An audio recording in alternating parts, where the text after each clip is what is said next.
right, welcome back into another installment of the 94 podcast. I'm Brook, Eddle, your host here on the 94 podcast. A lot to get to. It is officially the end of both playoff seasons here in Minnesota. The Minnesota Wild, they collapsed in Game 5. They were up 3-0 on the Colorado Avalanche, and in overtime, they were overtaken by the Colorado Avalanche with an avalanche of goals. One of the nastiest goals that I've seen in a while by Nathan MacKinnon.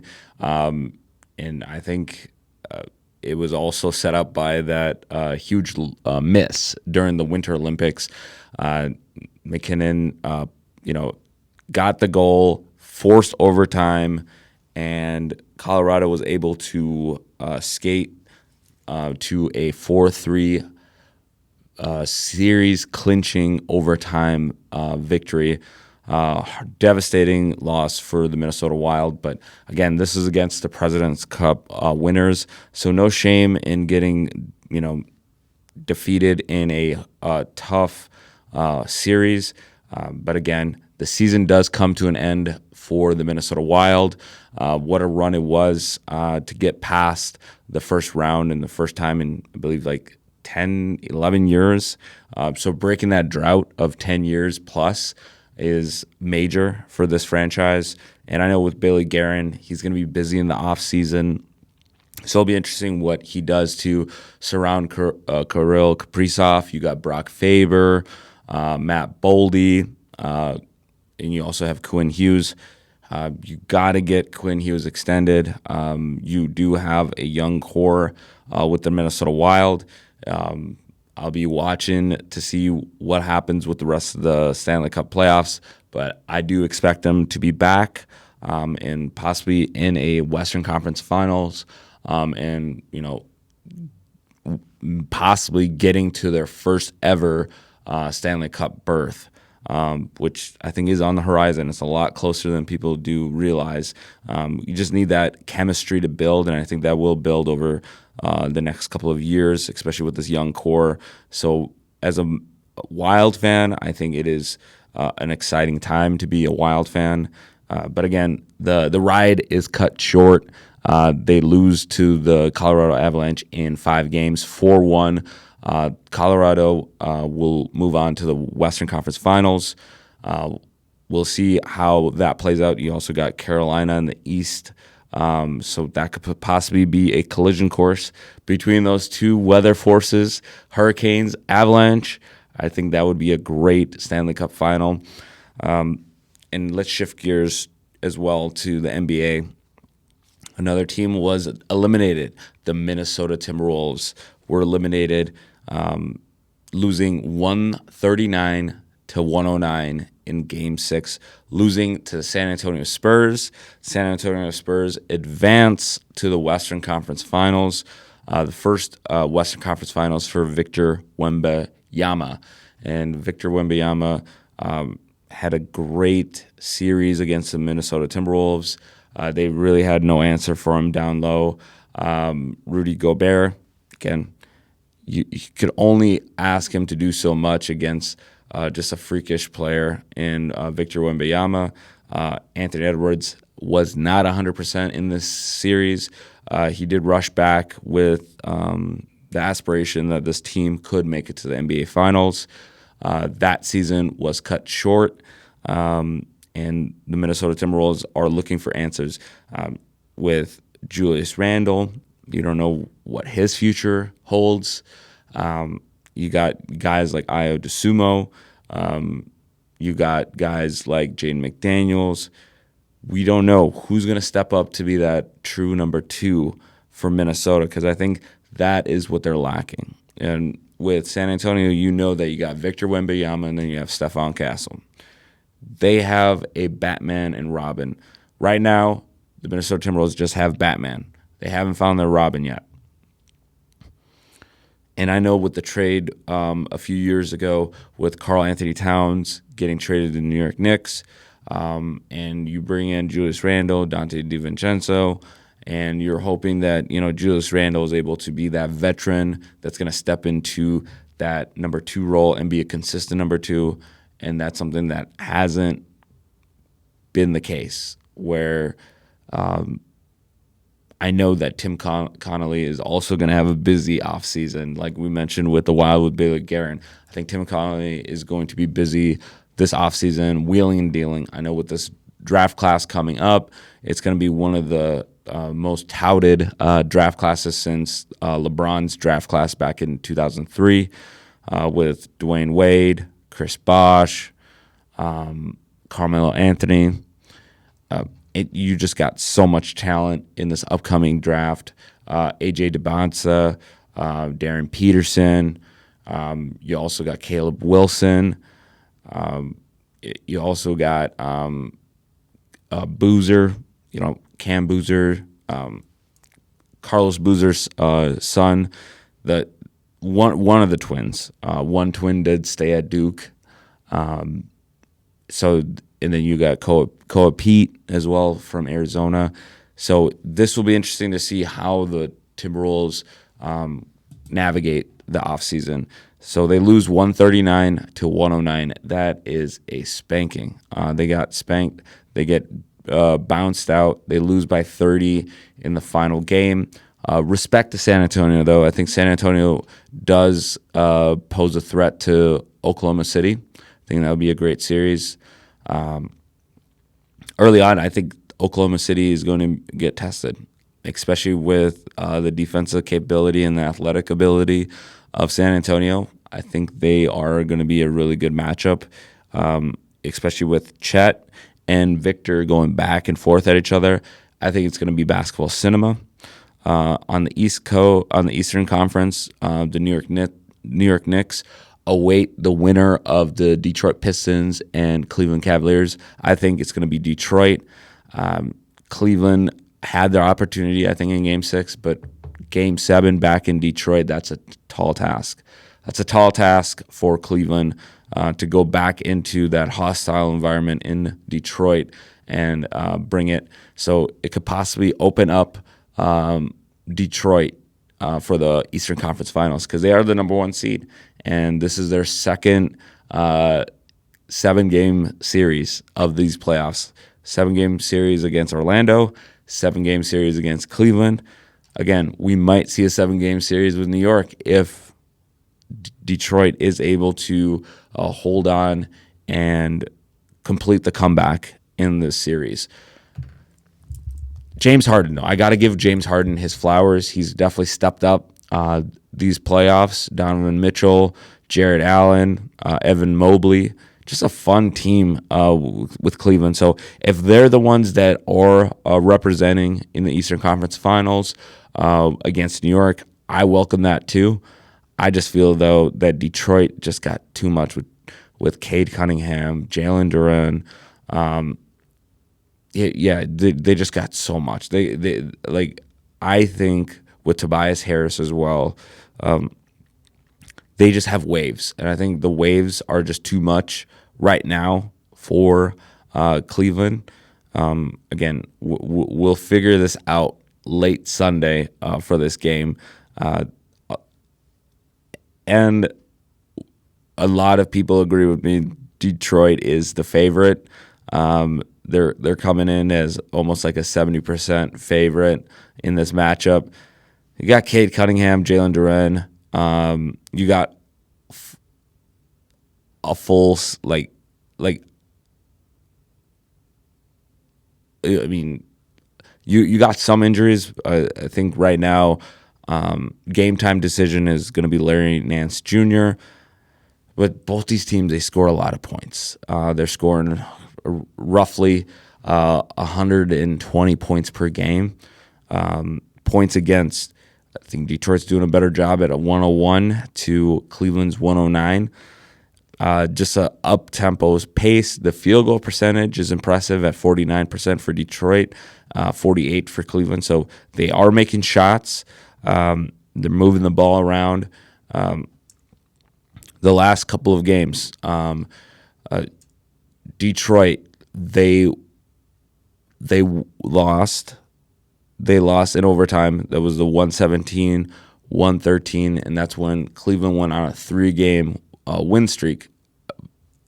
They started the series down 0-2, and then Cleveland took a 3-2 lead, winning that overtime game back on Wednesday, May 13th, and then they followed up with Friday, losing to the Pistons to extend the series. Pistons win 115-94.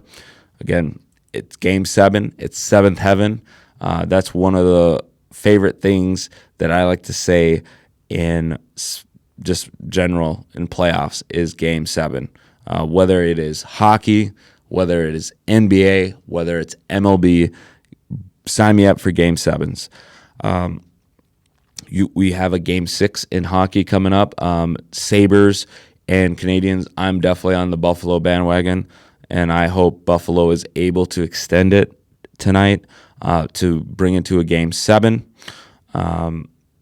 Currently, what we're seeing here on the bracket, we got the Colorado Avalanche and the Golden Knights. That will be the Western Conference Finals, and the Carolina Hurricanes are patiently waiting the winner of the Buffalo-Montreal series.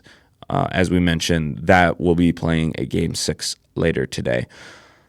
So that brings us to the NFL. I think with a huge signing for the Minnesota Vikings with Juwan Jennings, I think that is just huge waves for the offense. I think that's what the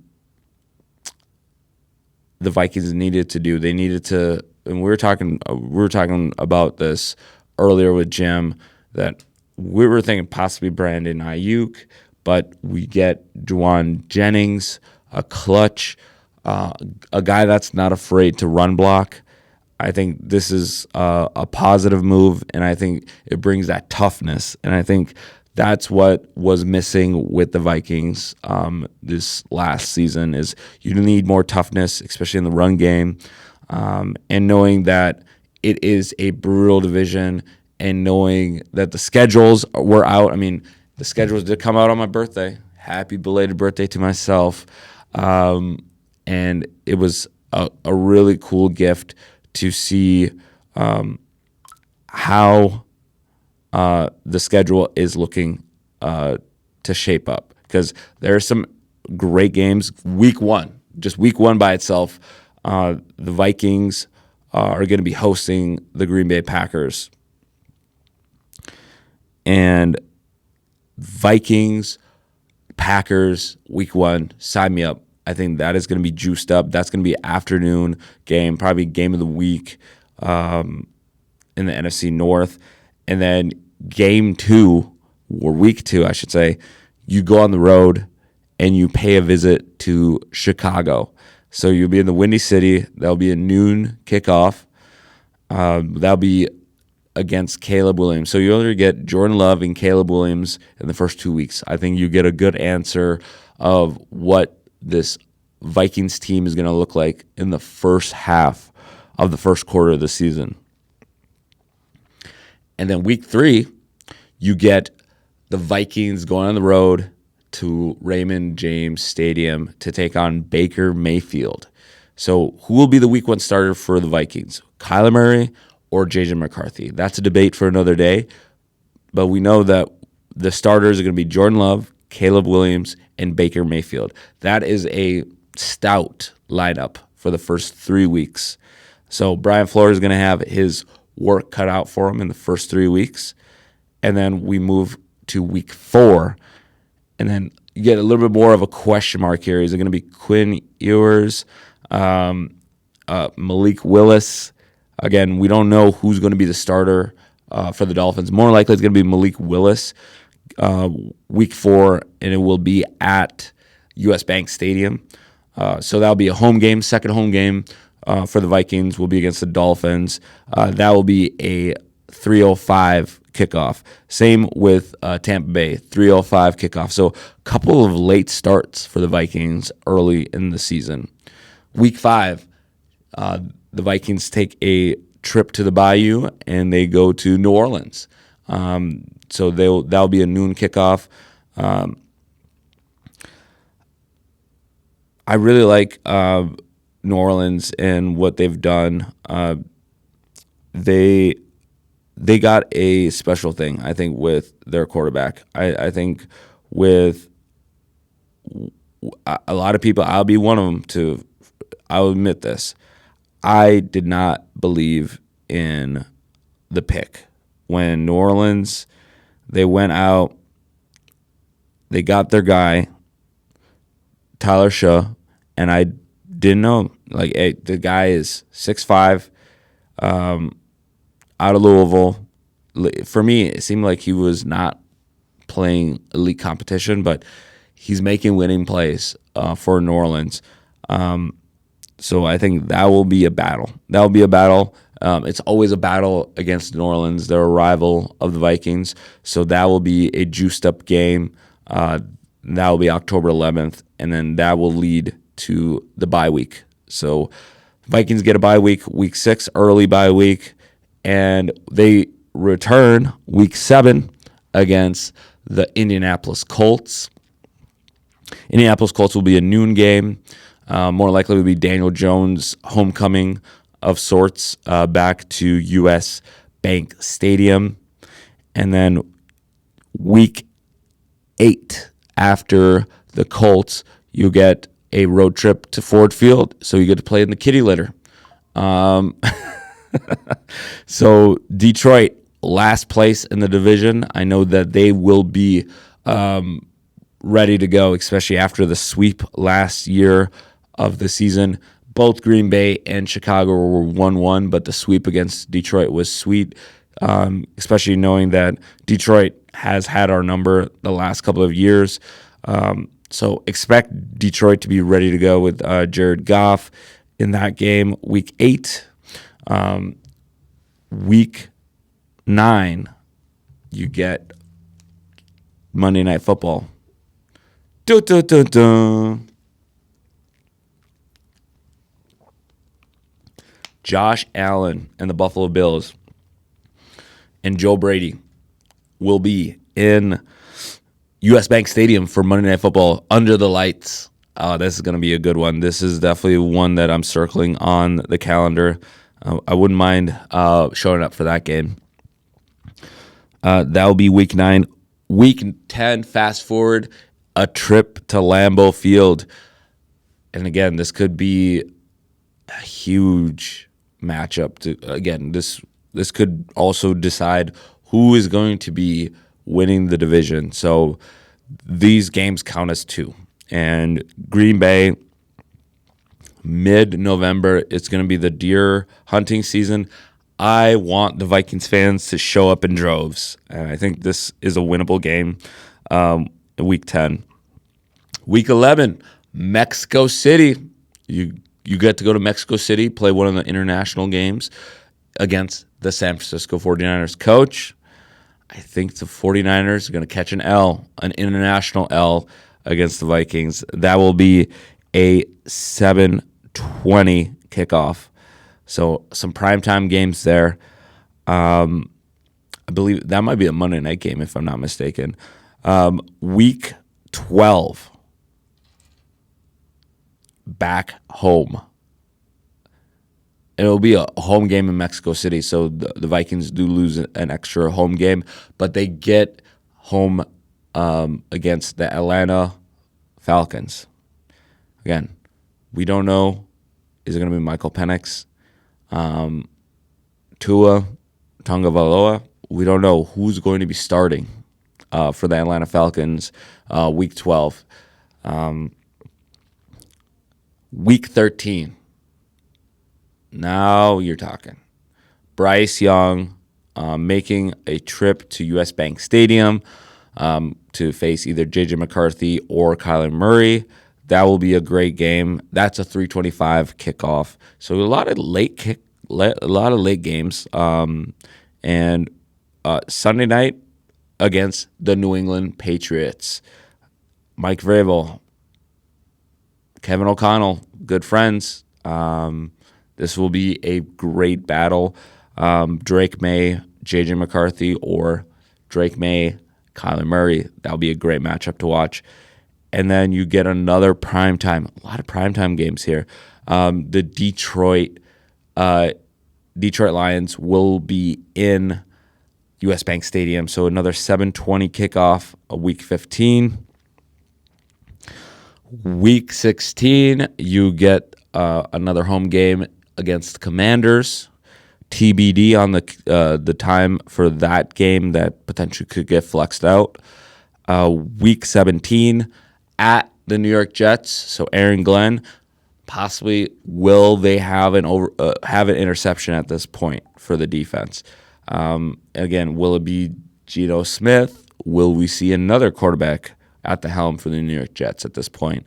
And Week 18, you close it out against Caleb Williams, Iceman himself, the Chicago Bears. This could be for the division. Between J.J. McCarthy and Kyler Murray.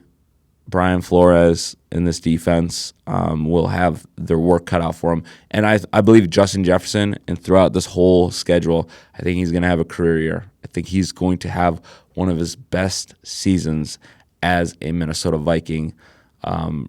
So, yeah, buckle the F up. I think this is going to be a fun season. I expect the Vikings to win 11 games. 11-6. I think this is going to be a playoff team. Will contend for the division. Again, could win the division. It's going to be a tough division to win.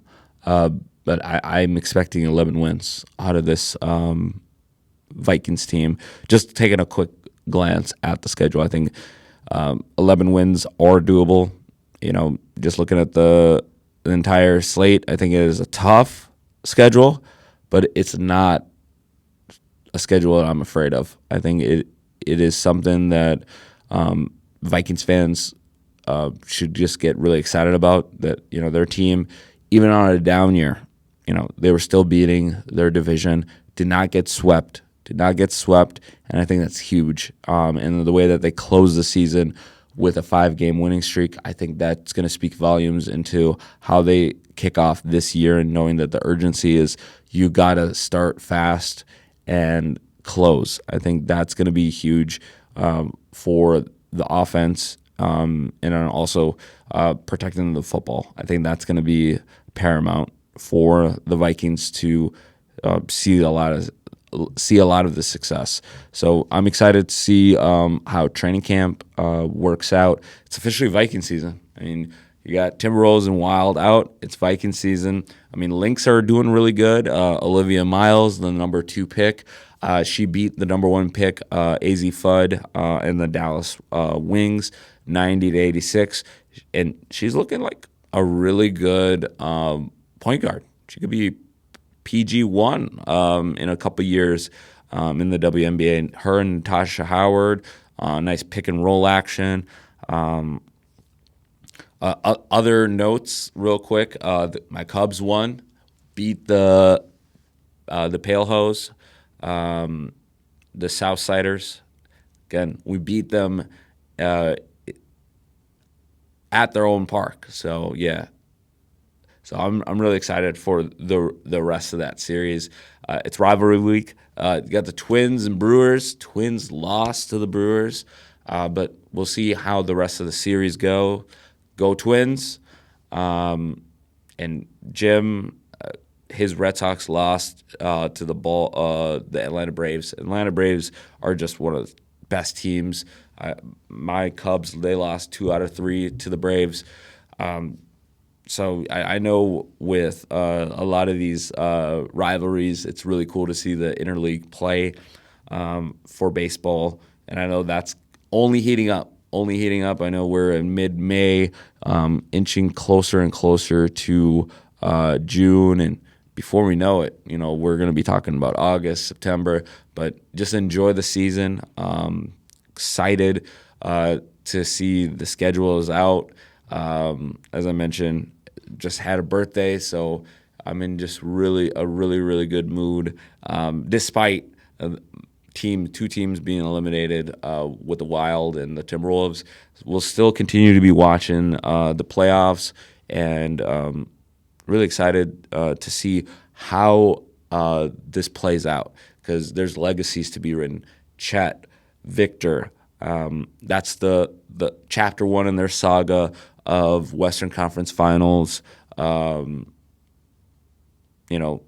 series. This is going to be an epic series. I think this is going to be a very physical series. We don't know if Jalen Williams is going to be back. He's dealing with a hamstring, so we'll see how are they able to get him back onto the court. Shai Gilgeous-Alexander, MVP. You just have all the storylines there. You got Chet Holmgren, local kid from Minnehaha Academy. He's doing it big for OKC. Let's see if he can add another banner to his resume. Karl-Anthony Towns for the New York Knicks. Is he able to get the Knicks? Jalen Brunson, is he able to get the Knicks? See, that's the thing. New York, they have their Batman, they have their Robin. That comes back to Minnesota. They haven't figured that out yet. And I think that is going to be a huge thing to definitely watch in the rest of the playoffs, is the teams that are still in the playoffs or still competing for the NBA Finals, they have a 1 and 2. And I think it's going to be evident. And right now, Cleveland, they got a 1 and 2. Detroit, they rely heavily on Cade Cunningham, but they do have Jalen Duren. That's where Cleveland could sway me, and I would be not shocked if Cleveland pulls the upset. But again, it's a tall task. It's Game 7. Anything can happen in Game 7. New album drop for Drake, Iceman. So we're going to call this one the 94 Iceman, because, hey, you got to be clutch. Really excited to just listen to some good music and enjoy the weekend. Really excited for what is coming up. We're going to have Jim back on next week. He's just enjoying Green Bay, and we got to get back out to Green Bay with the 94 podcast. I would love to go out for a game. Possibly we might make it out week 11, because that is definitely tempting if the weather's right. No promises, though. No promises. But we might have to check out a couple tailgates out there. But that's it here on the 94 podcast.